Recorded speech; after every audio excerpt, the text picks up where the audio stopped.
The Live 5 for 6 Skyview Network, sponsored by Terry Lambert Hyundai. We have some storms lighting up Georgia, and some of them are even severe. A lot of lightning and brief heavy rain, but for our neck of the woods, we're staying dry for now, but we'll have a much higher chance of some storms and widespread rain on Sunday. I'll break down all the details coming up. Now on News Channel 6 at 6, federal cuts to food banks. How the move could affect pantries here in the CSRA as your News at 6 starts now. Live from Television Park, this is WJBF News Channel 6 at 6.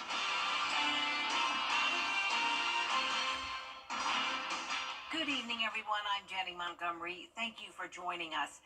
Coverage you can count on begins with the Trump administration. Chief Meteorologist Jenna Petracci joins us now for a first check of the weather.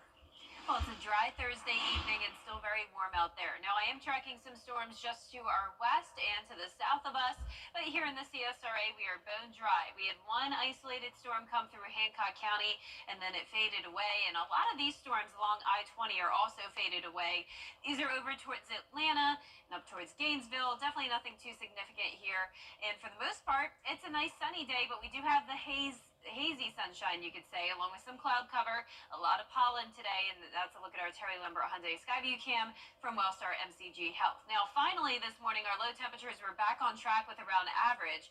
So just a couple days ago, we started out in the 20s, and then now we are in the upper 40s. Now, our high today was all the way up to 78, so still well above average, but a little bit cooler than it was yesterday. By 4 degrees now in Augusta, 5 degrees cooler in Aiken.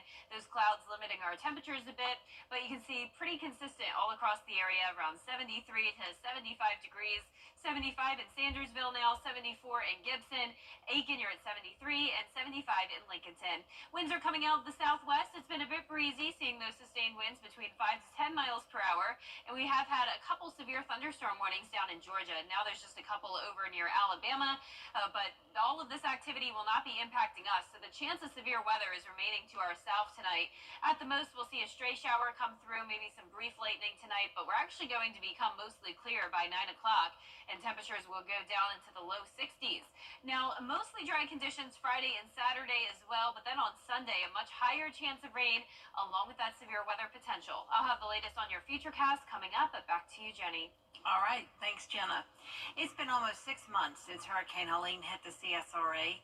Crews have been working around the clock since then to pick up debris, and it's the home stretch for the city of Grovetown. Graham Lee joins us live there, and Graham, the final day for debris pickup is next week. That's exactly right, Jen. You can take a look behind me. You won't see much debris on the streets or roads in Grovetown, and part of the reason why is because, as you mentioned, that deadline is fast approaching, and it's actually this coming Monday, March 17th. Since October, crews have picked up over 54,000 cubic yards of debris across the city, and they will be going around to get remaining debris piles between now and 5 p.m. on Monday. That is the final hour that this deadline will last to, and city leaders say there's not a schedule or list of streets that they're focusing on, but they're making sure everyone is accounted for. We've gone around and we've checked to see that folks have put their debris roadside, and we've checked to see that if they still need pickup, that we're communicating that with our contractors. We'll be doing that again shortly after the deadline on Monday at 5 p.m. just to make sure that the folks that have their stuff out by that time will receive the pickup that the contractors will be providing.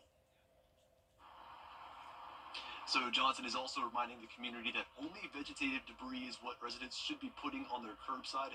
If there's any other kind of debris that's mixed in with that vegetative debris, homeowners will have to hire a private sector to get any remaining debris. Live in Grovetown, Graham Lee, WJBF, News Channel 6. All right, Graham, thank you. In Richmond County, an officer-involved shooting investigation is underway. It happened this afternoon on Glen Hills Drive. Deputies say when they encountered the suspect, he pulled out a gun. That's when shots were fired and the suspect was injured. The suspect is in the hospital, and we have no further information at this time. An Augusta man is behind bars in Barnwell County accused of child molestation. 31-year-old Broderick Walters has been charged with 4 counts of sexual exploitation of a minor. Warrants allege that Walters sexually assaulted a child under age 11. multiple times dating back to April of 2020. Walters is being held in the Barnwell County Detention Center. Fort Eisenhower holding a Hiring Our Heroes event for military spouses today. It was open to anybody but focused on military spouses and helping ensure they have a chance to reach their career goals. Organizers say it's about getting more of them into the workforce. We have had a continuous 20% unemployment rate with our community. So this program here and this event here is so important to be able to highlight military spouses and their skills as they support their service member when they're transitioning or moving around the country. More than 20 different local, regional, and national employers were represented. Coming up, escalating economic tensions between the U.S. and the European Union. What new tariffs President Trump is considering next. News Nation tonight. Love is Blind. Chief Meteorologist Jenna Petracci joins us again now. Yeah, well, we have the lunar eclipse tonight, and the good news is that it will be mostly clear at that point between around 2:30 to 3:30 in the morning. But speaking of the clouds, they will return on Saturday ahead of our next powerful cold front coming through. I'll have a look at your forecast for Sunday when we return.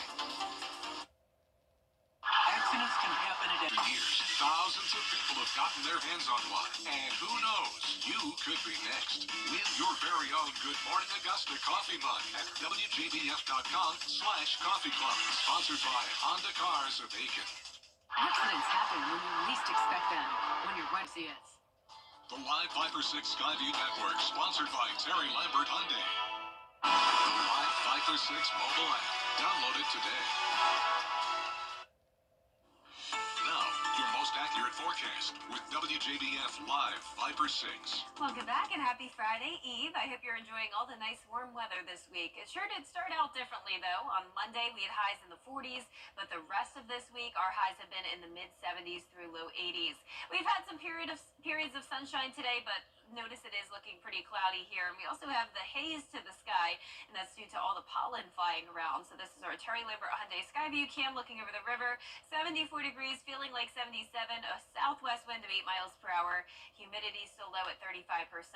Around the CSRA, we're seeing temperatures around 75 for the most part.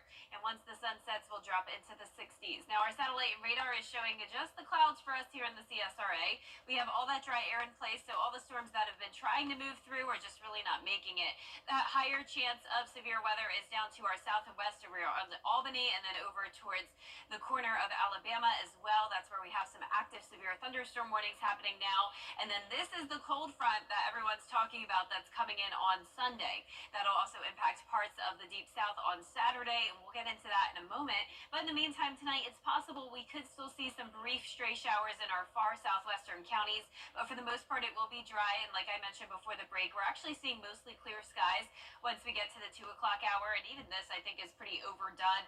So the chance of rain is very low tonight, and for our Friday morning we're starting out mostly clear. Happy Pi Day tomorrow. It's going to be a warm one up to the upper 70s to low 80s, and then we climb all the way to 84 degrees on Saturday, the warmest day we've had in quite some time. A warm and breezy day with mostly cloudy skies, and then cloud cover and widespread rain and storms Sunday morning with that potential of severe weather. So notice, like I mentioned, the deep south will be impacted by severe storms on Saturday. Now, there's a very good chance of tornadoes, unfortunately, from Alabama down to Louisiana. And then this enhanced risk, level 3 out of 5, does include our far western counties. And this is technically Sunday morning, though it's still part of that Saturday severe weather threat. Now, for our Sunday severe weather threat, and we're still 4 days out, so that's why we're still just under that 15% probability of severe storms. So tomorrow we'll have a much better idea, but as of now, those main hazards are damaging winds, strong storms, and the flood potential as well, since this system does look to be slowing down a good bit. So here's a look at tomorrow, or Saturday at 8 a.m.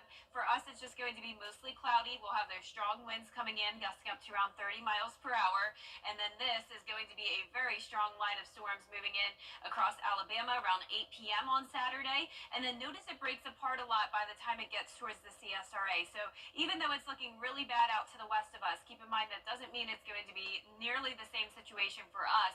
We're lacking a lot of instability with this, especially since it's coming through early in the morning. But this particular model does show it coming in a little bit later in the day, which will give us a little bit more fuel for that severe weather potential. And also it is slowing down a bit, so that would bring us the chance of flooding. So keep in mind the chance of rain will last for a while, between around 6 a.m. on Sunday morning until around 2 p.m. in the afternoon. Winds will be gusting up to around 35 to 40 miles per hour on Sunday. It can roll out a gust up to 45 as well. And then, of course, if we have severe weather, those wind gusts will be even higher. The rain totals will mostly be up to an inch, but some places could get rain totals up to around 2 inches. And then after we get through with that, we'll have a cool down on Monday, St. Patrick's Day, dropping down to the upper 60s. Nice sunny skies to start next week, and we'll see another chance of a few showers next Thursday, followed by another brief cool down. Now, congratulations to today's umbrella winner. That is Robin Miller from Hepzibah, Georgia. Robin, you can pick up your Viper 6 umbrella here at the station and sign up to win yours on WJBF.com. All right, great. Coming up, the USC Aiken men's basketball team is having their final practice before heading to Columbus for the D2 NCAA tournament. Stay tuned for what the Pacers are doing to prepare in sports. I've had an opportunity. Tax refund deals are here today at Great Deals on Furniture. Hurry in before these deals are gone.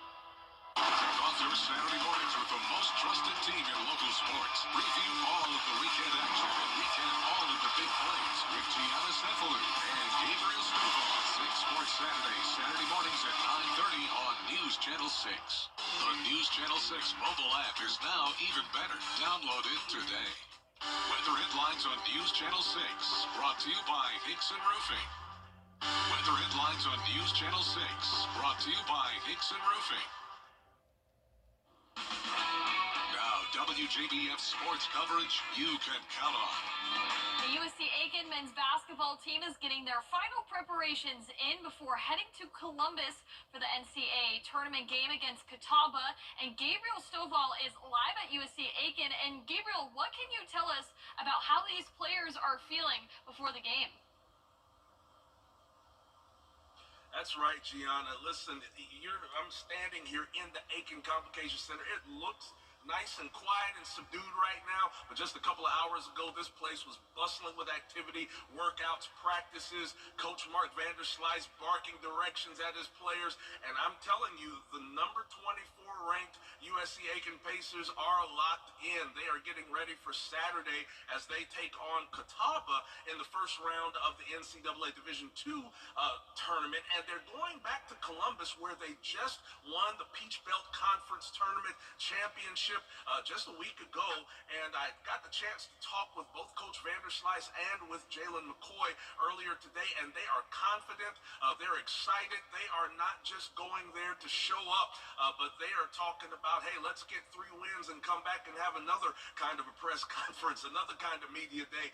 We had practices, as I've said, and workouts, but also not long ago, a fan event here where about 50 folks in the Aiken community showed up and just wanted to send off this Pacers squad. Well, they're going to leave tomorrow morning, bus pulling out at 7 a.m., headed to Columbus in that game again Saturday, 2:30 p.m. They're going to play a Catawba squad that they played earlier in the season, second game of the regular season. USC Aiken won that 81-79, but both players and coaches are saying it's a different Catawba team than what they faced earlier in the season. Now, of course, we're going to have full coverage of that game against Catawba in Columbus on Saturday.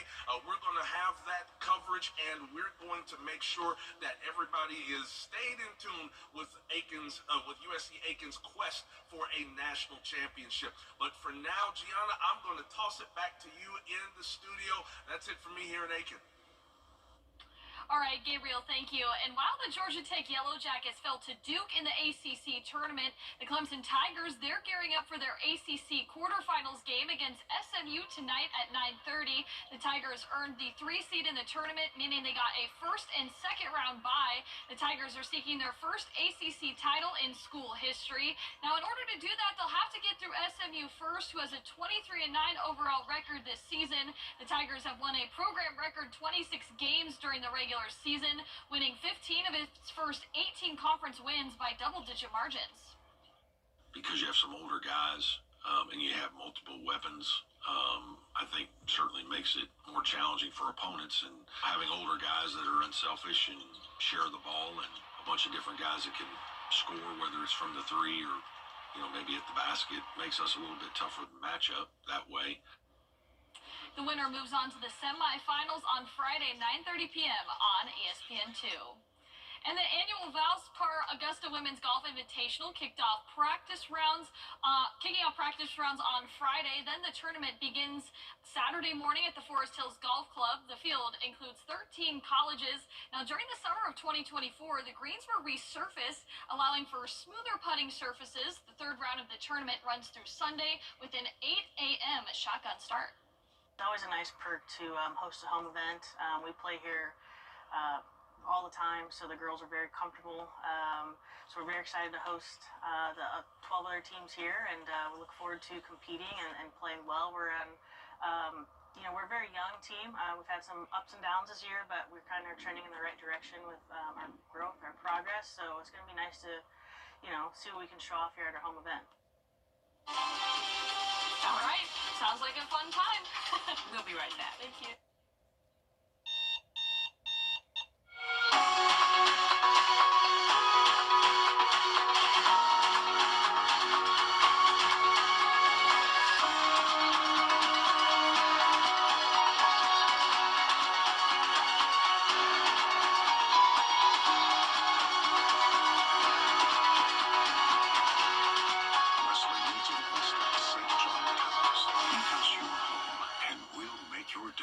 Every day.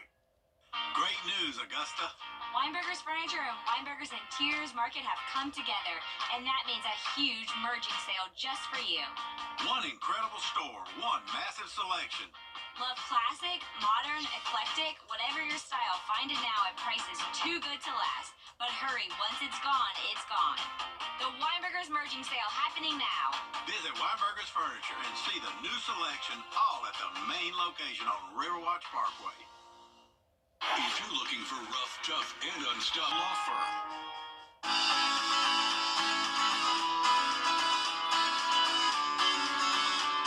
follow News Channel 6 on Instagram. As we get closer to St. Patrick's Day, you can get lucky this weekend by adopting a new pet. The Aiken County Animal Shelter is hosting a special Change Their Luck adoption event Saturday from 11 to 4. It's at the shelter on Wire Road, and all adoptions are free during that time. That's our report for now. Thanks so much for watching. We'll see you again for News Channel 6 at 11.